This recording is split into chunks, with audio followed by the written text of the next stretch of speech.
दादा दादी फाउंडेशन के द्वारा आज ये वरिष्ठ नागरिकों का एक कार्यक्रम आयोजित किया गया। इस कार्यक्रम में वरिष्ठ नागरिकों की समस्या क्या है इस पर विचार करने के लिए और साथ ही साथ वरिष्ठ नागरिक जिन जिन क्षेत्रों में अपने विशेषता हासिल करते रहे ऐसे सभी लोगों के अनुभव जनित ज्ञान का किस ढंग से लाभ उठाया जा सकता है इसके बारे में चर्चा। और वरिष्ठ नागरिकों ने सही बात यह है कि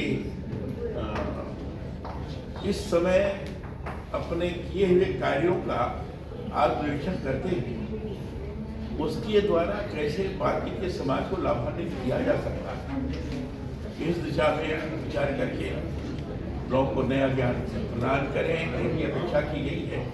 और मुझे पूरा विश्वास है मानसिक दृष्टि से जागरूक रहते हुए लोग अपना काम करेंगे। शारीरिक दृष्टि से भले ही किंचित कमजोर पड़े होंगे लेकिन उस हिसाब से काम करेंगे तो समाज को बड़ा लाभ होगा।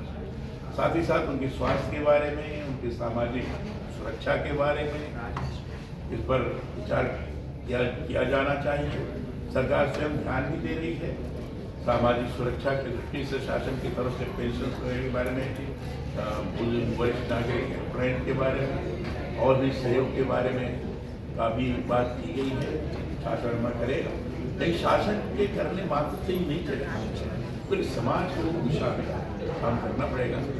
और ऐसा अनुभव हुआ है कि वरिष्ठ नागरिकों को जब अकेले छोड़ दिया जाता है तो पति पत्नी अकेले रहते हैं बच्चे नहीं रहते हैं तो अनेक प्रकार की उनके सामने असुरक्षा का भाव रहता है। तो स्वाभाविक रूप से संयुक्त परिवार की तरफ लोग उन्मुख होना शुरू हुए। लोगों को लगने लगा है कि अगर परिवार रखता है तो निश्चित रूप से बाकी के परिवारी जनों के कारण वरिष्ठ नागरिकों की सुरक्षा का भाव प्रबल होता है। ये सारी चीजें चले और उस तरह से व्यवस्थित हो की अपेक्षा की गई है। और मुझे लगता है दादा दादी फाउंडेशन के द्वारा उनकी समस्याओं को उजागर करते हुए और साथ ही साथ उनके अनुभव के ज्ञान को निर्भर करते हुए समाज को लाभ प्रदान करने की दृष्टि से जो आयोजन किया गया है ये बहुत ही अच्छा है, योग्य है और इस दिशा में लगातार काम कर रहे हैं।